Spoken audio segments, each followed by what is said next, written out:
This is Selma Schimmel for the Group Room at the ESMO 2012 Congress happening now in Vienna. Very pleased to be joined by Professor Christoph Zielinski, Director of the Clinical Division of Oncology and Chairman of the Department of Medicine at the Medical University of Vienna. Professor Zielinski is also President of the Central European Cooperative Oncology Group, and I'm so pleased to see you here. Thank you.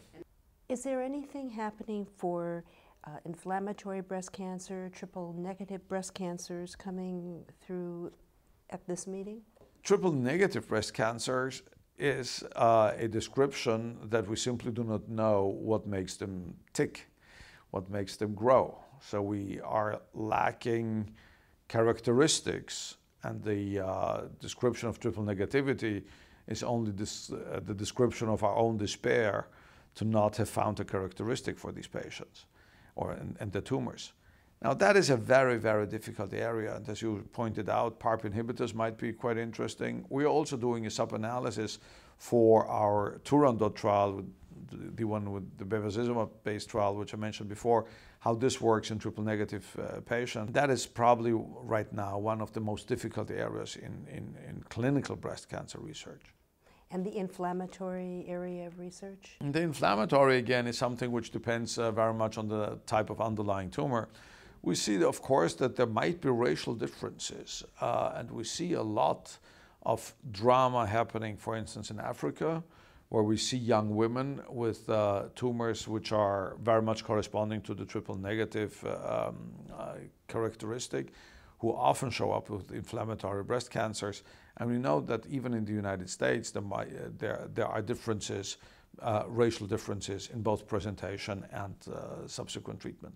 Professor Zielinski, I have a curious question about the standard of care in Europe for younger women that test BRCA positive and the inclination to do prophylactic mastectomy or do more watching with diligent screening and MRI. What is the approach in Europe typically? Well, we of course tend to make a similar approach and similar counsel as it happens in the United States. However, because this is not based on one country or the other, but it's based on clinical evidence and scientific evidence.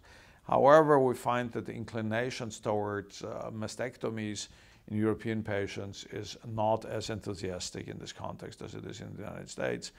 And women tend, in my view or in my experience, rather tend to have a conservative way and rather do the surveillance, which is then magnetic resonance based, etc. I am very happy for the viewers with metastatic disease. For so many years, the feeling was, gee, there's all of this good news for early stage breast cancer.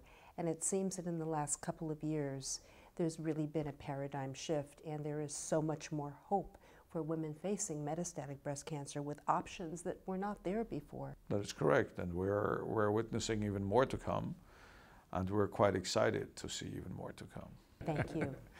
Professor Christoph Zielinski, Director of the Clinical Division of Oncology and Chairman of the Department of Medicine at the Medical University of Vienna, also President of the Central European Cooperative Oncology Group. Thank you for this comprehensive ESMO breast cancer update. Thank you.